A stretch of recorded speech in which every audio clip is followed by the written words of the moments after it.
पता चल रहा है दिल दे के धोखा नहीं देना है ना। दूसरी बात है थोड़ा सा नशा से दूर रहना है ना। ये मानव शरीर बहुत अनमोल है दोस्त, इसलिए थोड़ा सा नशा से दूर रहना है। अभी हमारे झारखंड सरकार हेमंत सोरेन अभियान चला रहा है, थोड़ा सा नशा से दूर रह है ना। सेहत के लिए हानिकारक है भैया, है ना, इसलिए थोड़ा सा दूर रहना है।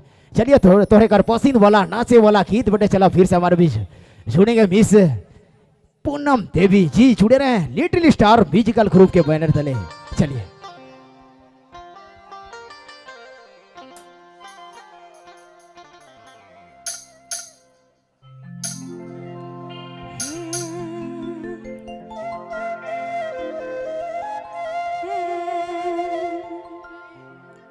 गुमला बाजार जाबो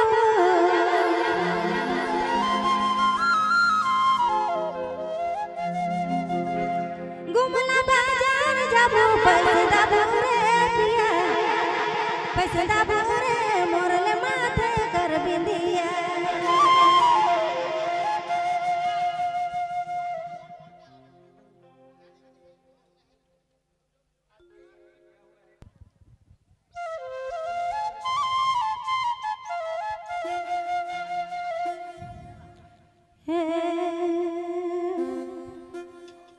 गुमला बाजार जाबो